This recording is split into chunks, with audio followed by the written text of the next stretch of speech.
Hello, everybody. Welcome back. This is Daniel Suhr with another article review. This one's on the Wall Street Journal. It is about Donald Trump taking over or federalizing the police in Washington, D.C. and sending in the National Guard. So it's kind of all over the news. I'm sure everybody kind of has seen or heard a little bit about this. Donald Trump is sending in a National Guard. The reason I'm reviewing this article specifically is it kind of has a couple of points that I think need to appreciate here. So this guy, the premise of the article is there was this guy, Mr. Korstein. He works for Doge. He was beaten when he was trying to thwart a carjacking attempt, and it irritated the heck out of Mr. Trump. Okay, so we go down a little bit more here. Now, this is the important part that concerns Democrats and those of us here in California, and specifically kind of the Stoacrat situation. So repealing home rule won't be popular in Washington itself. Blah, blah, blah. Okay. This is a lady there, the district's House delegate. She doesn't vote. Her name is Eleanor Holmes Norton. Even if crime in D.C. weren't at a historic low point, President Trump's comments would be misguided and offensive. So what she's referring to is a little bit higher up. It says, there's no doubt that Washington is terribly run. Its most recent peak of violence in 2023 saw the overall crime rate climb to more than double the national average, the violent crime rate more than 3 times as high as the national average, 5th highest murder rate among big U.S. cities, and the highest rate of car theft. So pretty bad, sounds like, and these are relative. It would have to take a little more digging, but it certainly sounds like it's not going well in Washington, D.C.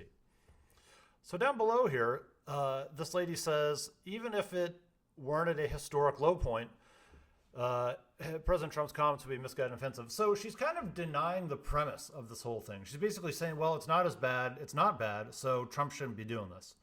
And my question is, if it were bad, or at what level of crime, like the crime rate, I suppose, or total number of crimes, would she agree with this?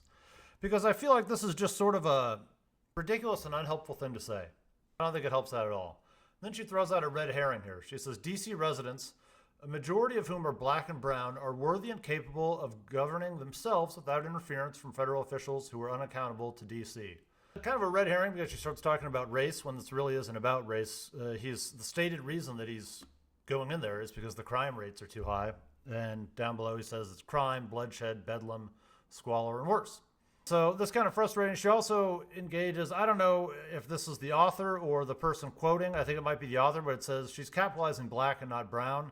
So some racial discrimination and how she treats the different racial and ethnic groups in terms of capitalization does and doesn't. And so it's also kind of the cognitive dissonance where so many people who are liberal and kind of want themselves to be viewed, say that they are against racial discrimination, engage in this sort of capitalizing and undercapitalizing different sort of colors that we use for racial groups here, which we probably shouldn't even be using colors either, but this is not helpful, this type of action.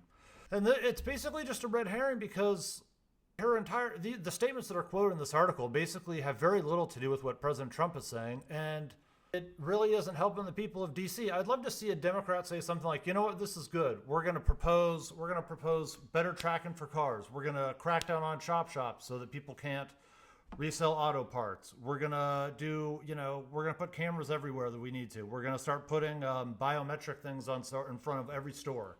So if you want to go into a store to buy so that you can't really steal because there's video cameras, we'll know your ID, and we'll be able to stop that stuff. I also think that Washington, D.C. could really benefit from rent stability.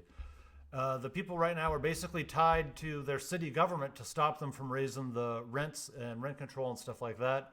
So that would also be a policy that would really, really benefit Washington, D.C. If you want to know more about rent stability, check out my different channels, my social links over here on the left. I've got more information coming at you again soon. Thanks, bye.